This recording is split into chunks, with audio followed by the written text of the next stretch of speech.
नमस्कार, आप देख रहे हैं आज तक। आपके साथ मैं हूं सईद अंसारी। दोपहर 2 बजे के इस बुलेटिन की शुरुआत हम कर रहे हैं एक ऐसी तस्वीर से जो देशभक्त जवानों के जबरदस्त हौसले की तस्वीर है, मिसाल है। घाटी में इस समय जबरदस्त बर्फबारी हो रही है और इसी बर्फबारी के आड़ में बड़गाम के चरार शरीफ में कुछ आतंकवादी घुस आए, लेकिन हमारे जवानों की चौकसी और उनके फौलादी इरादों के आगे कायर आतंकवादियों की कहां चलने वाली है।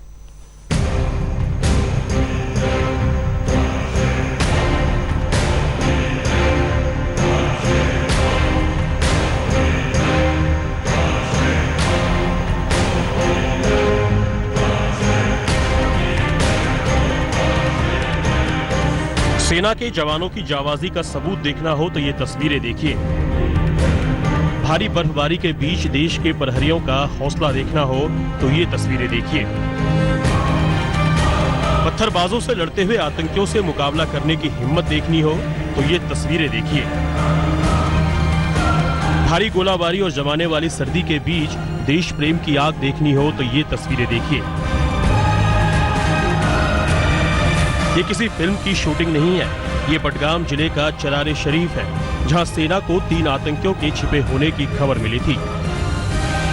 बख्तरबंद गाड़ियों से निकलकर जवानों ने हड्डियां गला देने वाली ठंड में आतंकियों के ठिकाने को घेर रखा है। सेना के साथ जम्मू कश्मीर पुलिस और एसओजी के जवान भी हैं। आसमान से बरसती बर्फ, नीचे जमीन पर जमी हुई बर्फ के बीच ये जवान डटे रहे और मुठभेड़ में 2 आतंकियों को मार गिराया। कायर आतंकियों ने एक घर में घुसपैठ कर ली है। शायद आतंकियों ने सोचा होगा कि मौसम की आड़ लेकर वो सेना की पैनी नजरों से बच निकलेंगे, लेकिन जाबाज सैनिकों ने उनके इरादों को नाकाम कर दिया। मौसम से लड़ते हुए जवानों का जत्था लगातार इन आतंकी गुटों पर जबरदस्त प्रहार कर रहा है। अशरफ बानी, बडगाम, आज तक।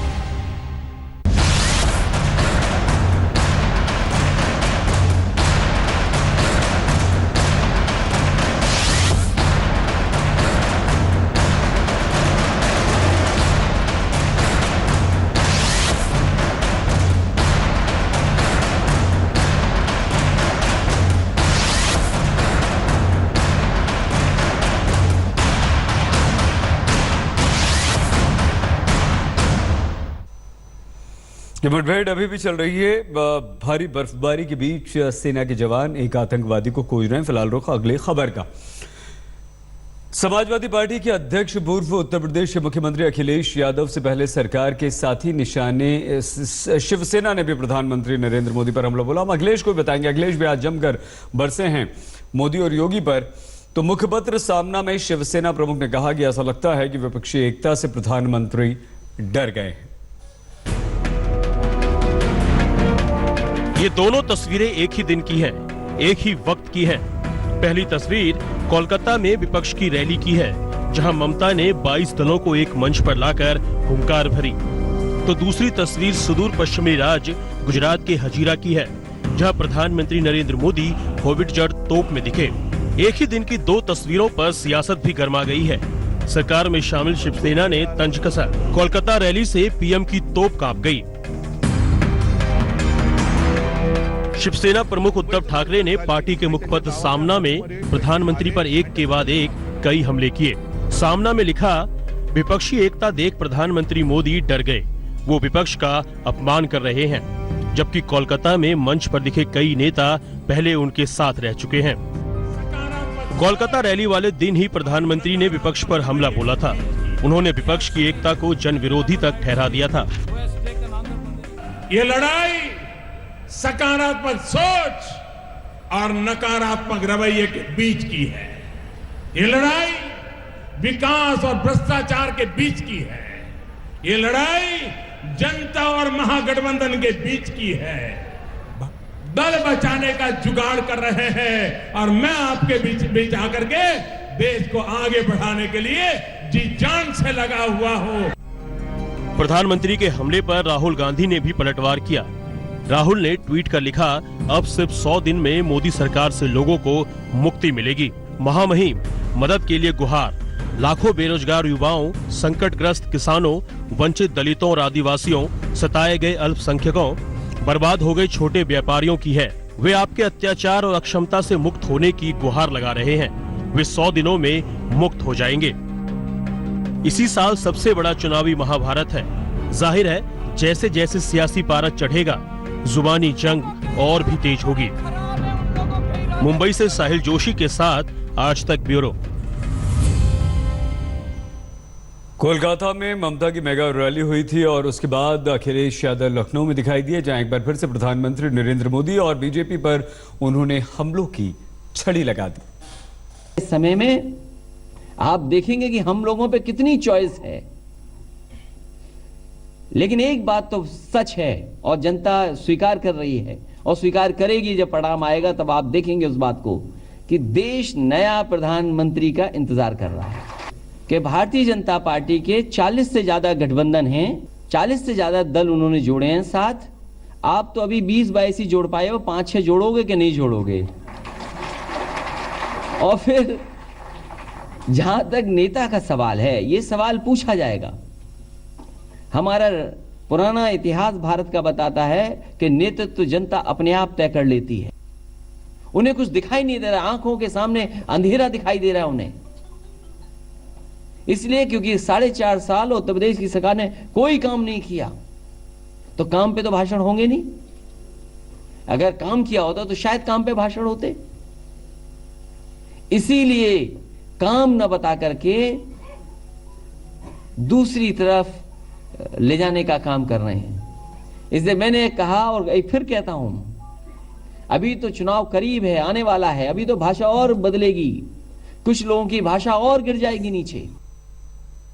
पश्चिम बंगाल में अब हेलीकॉप्टर वाली राजनीति शुरू हो गई है। ममता सरकार ने मालदा में अमित शाह के हेलीकॉप्टर की लैंडिंग की आज्ञा नहीं दी, बीजेपी भड़क गई। अब अमित शाह सीधे मालदा के होटल में हेलीकॉप्टर से लैंड करेंगे।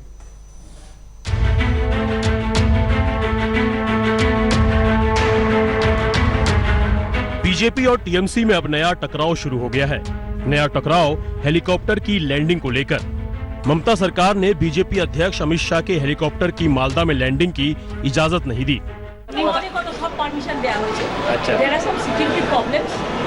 देखो যারা জেড প্লাস হয় এটা তো আমরা বাইরে আলোচনা করতে পারি না। Z plus is a security problem. আমরা we give full protection to them. আমরা we don't compromise with the security. दरअसल 22 फरवरी यानी कल अमित शाह की मालदा में रैली है।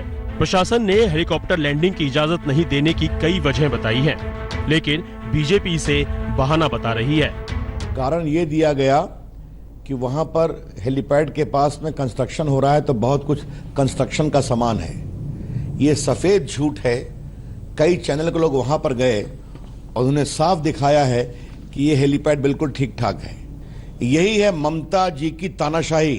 रविशंकर प्रसाद पूछ रहे हैं कि जब ममता बनर्जी का हेलीकॉप्टर उतर सकता है, मिथुन चक्रवर्ती का हेलीकॉप्टर उतर सकता है, तो फिर अमित शाह का क्यों नहीं? सरकार से इजाजत नहीं मिलने के बाद अब बीजेपी अध्यक्ष अमित शाह का हेलीकॉप्टर सीधे होटल में उतरेगा। मालदा के गोल्डन पार्क होटल में सीधे अमित शाह हेलीकॉप्टर से उतरेंगे। होटल में हेलीकॉप्टर की लैंडिंग और टेक ऑफ की सुविधा मौजूद है। होटल में हेलीकॉप्टर से उतरने के बाद अमित शाह रैली स्थल तक जाएंगे। दरअसल अमित शाह की पश्चिम बंगाल पर बहुत पहले से नजर है और सूबे में कमल खिलाने के लिए बीजेपी के बिग बॉस बहुत पहले से काम कर रहे हैं। वहीं ममता बनर्जी बीजेपी को रोकने के लिए नए दोस्त जोड़ने में लगी हुई है। वहीं हेलीकॉप्टर लैंडिंग को बड़ा मसला बनाकर बीजेपी अब टीएमसी की राजनीतिक जमीन खराब करने की रणनीति पर आगे बढ़ रही है। कोलकाता से मनोज्ञा लोईवाल के साथ आज तक ब्यूरो। वहीं पश्चिम बंगाल की मुख्यमंत्री ममता बनर्जी ने एक लेटर जारी करके इस मामले पर अपनी सफाई दे दी है। ममता बनर्जी की दलील है कि अमित शाह जहां अपने हेलीकॉप्टर को उतारना चाहते थे, वहां निर्माण का कार्य चल रहा था, इसलिए उन्हें उस विशेष जगह पर हेलीकॉप्टर लैंडिंग की इजाजत नहीं दी। मध्य प्रदेश में हफ्ते भर में बीजेपी के 3 नेताओं की हत्या से हड़कंप है। बीजेपी पूरे प्रदेश में कमलनाथ सरकार के खिलाफ विरोध प्रदर्शन कर रही है। मुख्यमंत्री कमलनाथ का पुतला फूंका गया भोपाल में। कांग्रेस पार्टी मुर्दाबाद, मुर्दाबाद, मुर्दाबाद। बीजेपी नेता और कार्यकर्ता सड़कों पर हैं। कांग्रेस की गुंडागर्दी। मुख्यमंत्री कमलनाथ का पुतला फूंका जा रहा है। पूरे मध्य प्रदेश में आज बीजेपी कार्यकर्ता इसी तरह सरकार के खिलाफ अपने गुस्से का इजहार कर रहे हैं। एमपी में हफ्ते भर में बीजेपी के 3 नेताओं की सरेआम हत्या कर दी गई है। भारतीय जनता पार्टी जिंदाबाद। बड़वानी में मनोज ठाकरे, इंदौर में संदीप अग्रवाल, मंदसौर से प्रहलाद बंधवार की हत्या के बाद सूबे के पूर्व मुख्यमंत्री शिवराज सिंह चौहान ने कमलनाथ सरकार पर प्रचंड प्रहार शुरू कर दिया है। कानून और व्यवस्था की स्थिति मध्य प्रदेश में ध्वस्त हो चुकी है और सरकार और मंत्री गैर जिम्मेदाराना बयान दे रहे हैं। अगर मंत्री ये कहेंगे कि ये तो भारतीय जनता पार्टी का अंदरूनी मामला है, तो वो ये जान लें कि वो गली कूचे के नेता नहीं है, वो सरकार के मंत्री हैं और मंत्री कांग्रेस और भारतीय जनता पार्टी का नहीं होता। ये जो लगातार हमले हो रहे हैं इस गैर जिम्मेदाराना व्यवहार के कारण हो रहे हैं कि आप कोई मर जाए, हत्या हो जाए और कह दो कि ये भारतीय जनता पार्टी का अंदरूनी मामला है। सूबे की बिगड़ती कानून व्यवस्था को बड़ा मुद्दा बनाकर शिवराज सिंह चौहान कमलनाथ सरकार को लगातार घेरने में लगे हुए हैं। शिवराज का आरोप है कि कांग्रेस की सरकार आते ही अपराधियों को राजनीतिक संरक्षण मिलना शुरू हो गया है, जिससे बदमाशों के हौसले बुलंद हैं तो पुलिस के ध्वस्त।